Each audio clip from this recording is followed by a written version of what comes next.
Let's pray. Heavenly Father, teach us about faith. In Jesus' name, amen. Why this faith? Why am I a Christian? A Lutheran. Why do I believe in salvation by grace through faith? See, it's one thing that you know you are something. It's quite another to know how you got there.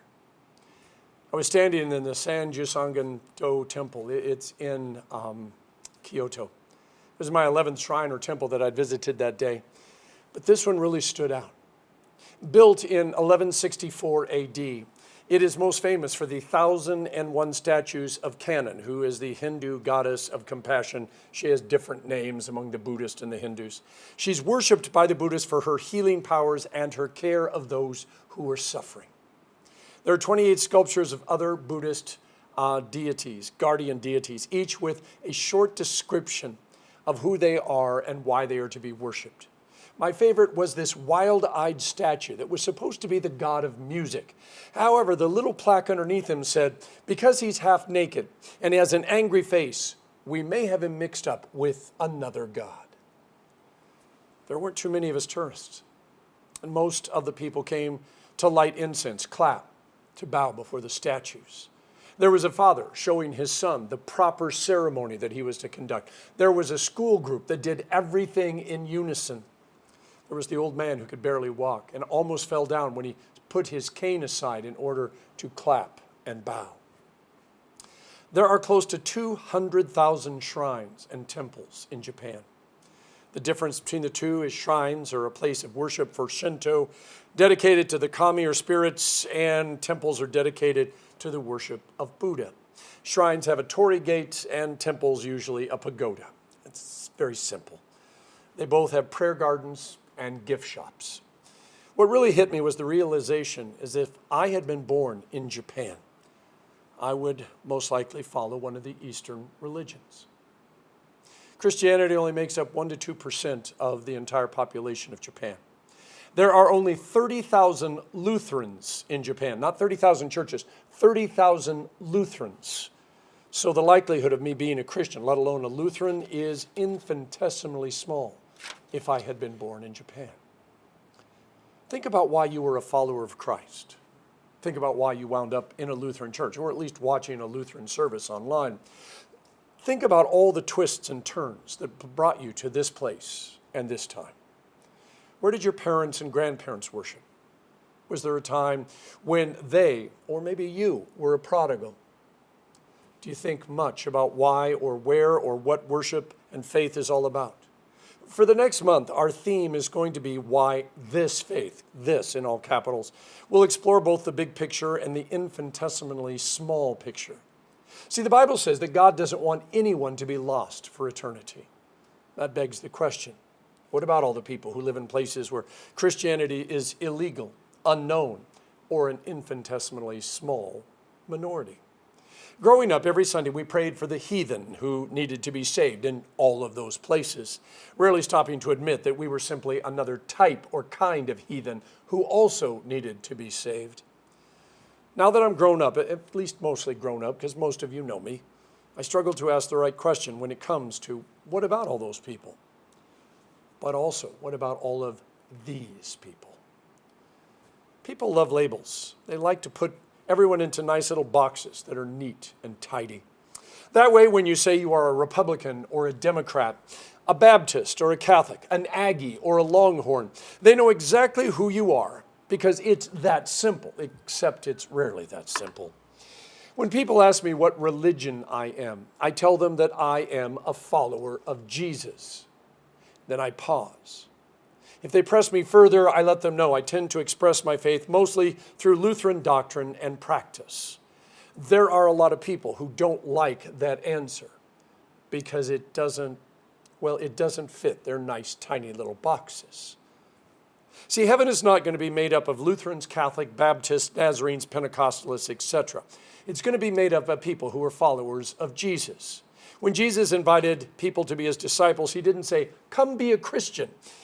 He said, "Follow me." See, the term Christian didn't even show up until 40 AD in Antioch. That's 10 years after Jesus ascended into heaven. Before that, the church was known as the Way. alluding to Jesus' statement, I am the way, the truth, and the life, not the Mandalorian credo.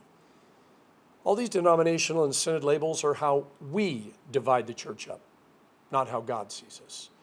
There are over 45,000 different Christian denominations in the world. Now, most of them, by the way, are simply cultural or natural brandings of mainline churches, like the Japan Lutheran Church, or the South African Baptist Alliance, or the Eastern Orthodox Church.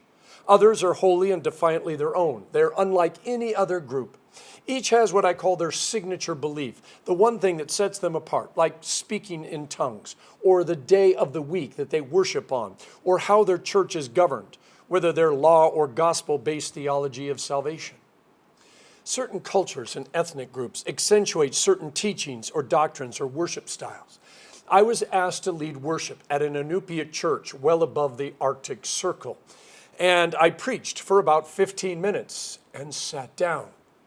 And the elder, his name was Cookie, leaned over and he says, "Nice place to pause. When you are ready, you may continue." You see, one of the things I forgot to ask, it's bad form in their churches to preach for less than an hour. Yeah. Now, Eastern Orthodoxy loves incense and icons, and sometimes standing for 3-hour worship services. In African villages, the services go for hours and hours because people come in from all over the place, and they always include a meal. Quakers prefer silence. Hispanic culture love their saints and parades. German Lutherans, their liturgy and pipe organs. If you grew up Baptist, you don't think twice when the pastor says, now every eye closed, every head bowed. If you want to accept Jesus into your hearts today, raise your hand. If Vineyard Christian Church is your home, speaking in tongues and miraculous healings have to be part of every single worship service. Roman Catholics have daily Mass, sometimes still in Latin. And if that's how you grew up, well, that's simply the way that worship is. Then one day you realize if you were born somewhere else, these things wouldn't be normal. And you would be a different type of Jesus follower. Or maybe you wouldn't be a Jesus follower at all. I mean, does that scare you? That seemingly you are what you are by chance, simply because where you were born or who you were born to. Or perhaps it was the whim of a neighbor, or where you went to work, or college, or a book you read, or just a sign on the fence that said, worship at 8:15 and 10:45 a.m. Most humans are searching for meaning and purpose, and they look either inside themselves or outside themselves for the answer. Either they are their own God, or there is a God somewhere out there. And if outside, that God is either knowable or inscrutable. And everything anyone does for this God is a telling tale of who and what they think that God is. There are 2 defining moments in the Bible that beg the question, why this faith? The first is when Noah and his family stepped off the ark. Noah's shame, Ham's curse, the daughter's deception. The world had been washed clean, and yet sin and death and darkness still clung to humanity and would not let it go. The second moment was the Tower of Babel.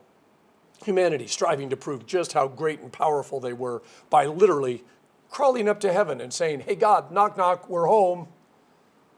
And instead winding up being scattered over the earth. Did you know, with the exception of Jainism, every other religion pretty much has a creation story? And almost every religion also has a flood story. Most religions have some kind of water purification sacrament, offerings, rituals, liturgy, and music. It doesn't take a genius to see all the similarities, and it also doesn't take a genius to see all the differences. So why this faith? When someone says that all religions are the same and lead to the same place, that's like saying that all drinks taste exactly the same because they're all water-based. To believe anyone can believe anything and wind up in the same place is illogical and dangerous. It does matter what you believe and why you believe it. It's not just because Jesus said, no one comes unto the Father except through me in John 14:6. It's because your soul cries out for a single truth that satisfies because, well, nothing else can satisfy it because it is the truth. To ask the question why this faith is to recognize there is a truth beyond all other truths. It is not enough to just hope and wish and follow the crowd. It matters what you believe and why you believe it. Moses asked God, so what's your name? If I'm going to go and do what you're asking me to do and tell the people all these things, I need to know your name so I can tell the people who sent me. If you want a simple paraphrase, I need to know who you are. I need to know that you are the one that I've been looking for and the one that they have been looking for. So why this faith? When you ask that question, you aren't going to be able to fully answer it. Not in the sense that you're going to have all the answers and know everything and have no doubts and no fears. But you must ask the question each day of your life. And you must be willing to ask it not out of doubt, but confidence, expecting that God will answer it. When you look into the face of Jesus on the cross and his eyes meet yours, what do you see? Do you see a God who cares enough about you to tell you when you're headed the wrong way? Do you see a God who will cry with you, bleed for you, die for you? A God who forgives you. A God who declares that you, no matter who you are, matter. A God who holds out to you a life beyond this life. And you need to know, by the way, the life that's waiting for you in heaven is not a reward or a bonus. It's the way that things were supposed to be before we messed them up. So why this faith? People gather around 1,001 golden goddesses clapping their hands and bowing and burning incense. Millions make the pilgrimage to Mecca every year. There are hundreds of different religions. And some of the things they do, some of the things they believe are very, very close to the things that we believe and that we do. And yet it is not the same because it is not this faith. Pouring water in a cleansing ritual, clapping, bowing, singing, praying. It is not the act or the belief that saves us, which is why this faith matters. We throw around clumsy theological words and gather around sacramental objects asking the questions we ask because we need to know that this faith can save us, because this faith is in the one thing that has the ability to redeem and restore and resurrect us. It is not the words or the sacramental objects or prayers that can save us, because only Jesus can save us. Faith is a verb, not a noun. It's a journey, not a possession. Each time we set out to prove our faith, all we can do is prove what we already know. I can prove gravity exists and the world is round and light travels really, really fast. But I cannot prove love or beauty or grace or forgiveness. But I still believe in them, just as I believe in God and that he can save me. When Jesus said, "Follow me," it wasn't a flippant remark, but a deep theological statement. It would not be his words that proved who he was. It would be the way that he lived his life, the death that he died, and the glory of his resurrection. Which is why when we ask, why this faith, the answer comes not in our words, but in the way that we live, the way that we love, the way that we forgive, and even the way that we die. Why this faith? Because it's truly all we have. And because this faith we have is in Jesus, it's more than enough.